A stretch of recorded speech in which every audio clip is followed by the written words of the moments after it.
Gentlemen, today we are here to talk about the problems with zoos and why they should be taken out. Now, I'd like to start off by saying the three main points of my argument, that today zoos can be taken down and should have technology replaced by it, and animals are mistreated and conducted, and that would eliminate what is happening to them. Also, zoos are not as educational just because they have animals. I would like to start off with a point that says that the 50-year-old man was savagely mutilated by the deaths of 2 tigers. All right. Now this would mean that zoos are not being educational. They're just being murderers, and the animals are getting psychological disorders, such as psychosis, cirrhosis, and animal psychological dystrophy. Freedom is literally ripped apart and being locked up in a cage an indefinite period of time. These animals don't know how to cope with their newfound feelings of stress and anxiety and boredom. Right, so they endure spaces that can only attempt to recreate a wild habitat is a little bit if someone picked you up and put you in a dollhouse for the rest of your life. This was a quote said by Kate Good, who says from head producer of On a Green Planet. This means that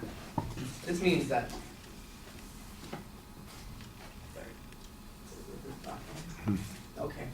This is basically saying that animals is basically like just putting them into it's like basically putting you into a dollhouse. This makes no sense. Why would you want to be put inside a dollhouse for the rest of your life? Also, I'd like to bring up the fact that most zoos are not educational. In fact,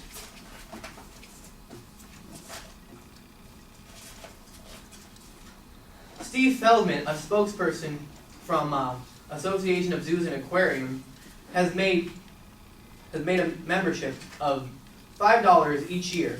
However, this is a charity. I want you to keep in mind. This is now he has $140,000 in debt in a charity. He is not keeping his word and keeping animals in a zoo, and there are millions of people like this every day. I'd also like to bring up the fact that although we would take zoos apart from the economical distress of people who work right now, I'd like to point out that just because they lose their job doesn't mean they won't have a job.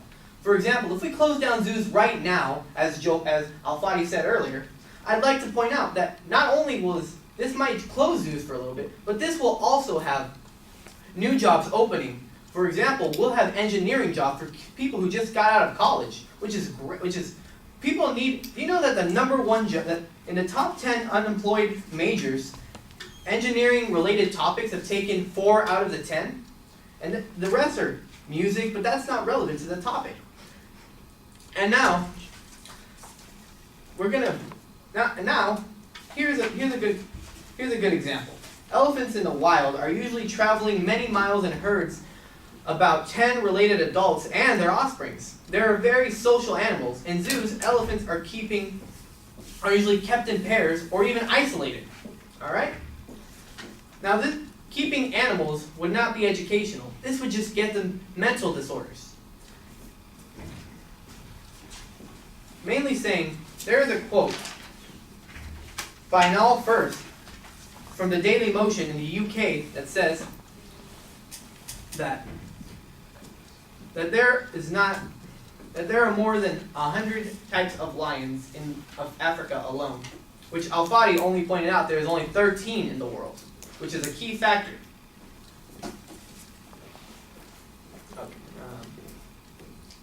And it says that captivity and food, they're raising money for food. It says right here in a quote,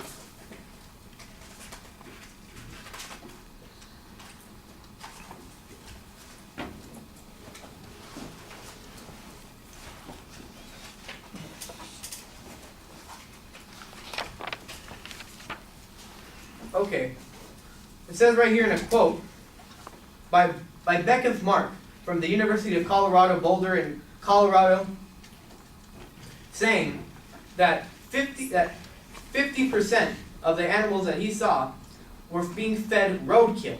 Roadkill, not just straight up animals. They killed the animals on the street and just fed them without any type of proper preparation or any consideration to what these animals want to eat. Also, they're feeding them painkillers, as Giovanni said. They are not going. Are they planning on just drugging them just because they feel bad? That's not what wild animals are supposed to happen. That's not what's supposed to happen to them. Wild animals should naturally, they would just get rid of the disease on their own. Also, it's science.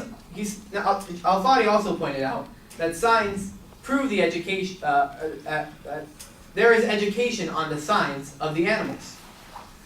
Well, that might be a factor into it, but really, this is just bringing in much more jobs that can be brought into museums. People that bring in revenue,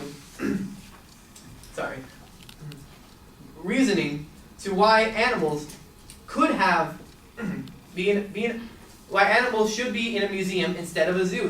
Not animals, animal prototypes, animals, signs. This could all be in a museum by itself, not in a zoo.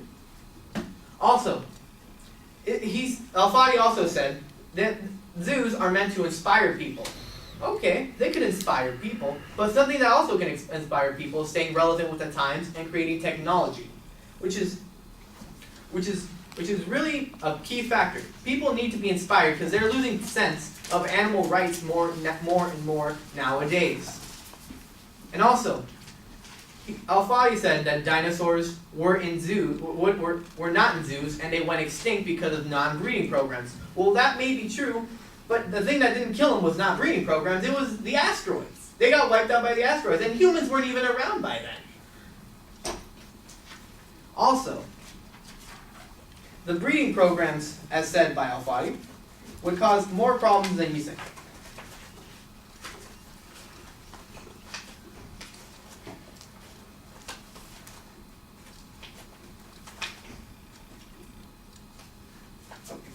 The major problem was keeping zoos in reproduction programs, as said by Sidney Animos of the Animal Cruelty and Zoos of VeganPeace.com, saying that only 60% of animals that have been endangered have been released back into the wild, creating problems more and more for animals that are in zoos.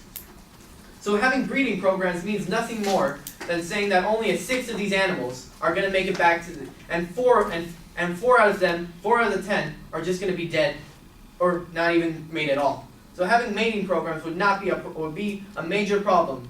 That is why we should close down zoos and replace them with technology and realize that animals do not bring education. Animals don't talk. They can't tell us, oh, this is what I do in life.